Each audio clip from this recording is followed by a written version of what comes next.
దగ్గరుండి దర్శనం చేయించి పూజా కార్యక్రమాలు సహృదయంతో చేసే పూజారిగా అనొచ్చు. వారి వాయిస్లో ఏదో మ్యాజిక్ ఉందండి, మీరందరూ గమనించే ఉంటారు.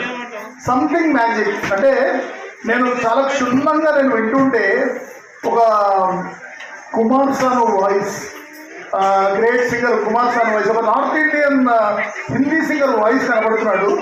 ఆ దైవత్వం తెలుస్తోంది, ఆయనలో ఒక బేస్ వాయిస్ ఉంది, ఏదో సంథింగ్ స్పెషల్.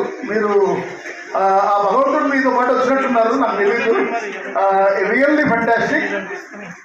మాధుర్యం చాలా బాగుంది అని చెప్పలేను, కానీ మాధుర్యాన్ని బ్యాలెన్స్ చేస్తూ పాటను శృతి లయ అంతా కూడా పక్కాగా దాన్ని సమపాళ్లలో పాడుతూ మీరు వండర్ఫుల్గా ఫెంటాస్టిక్గా పాడారు.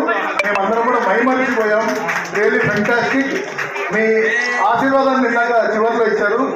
మీ ఆశీర్వాదం మా కళాకారుల మీద ఎప్పుడూ ఉండాలని కోరుకుంటూ, మీలో కూడా కళాకారుడు ఉన్నందుకు సంతోషిస్తూ, తోటి కళాకారుడిగా, అలాగే మీరు పండిట్ కాబట్టి మేమంతా కూడా వీఆర్ ద డివోటీస్ కాబట్టి, సో ముఖ్యంగా మా వాసవి మాత, మా కులదైవం వాసవి మాతను స్మరిస్తూ ఆవిడ తరఫున కూడా మాకు ఆశీర్వాదం ఇచ్చారు. Thank you so much. మీరు నవీన్ అన్న గారి గురించి ఒక మాట నమ్మితే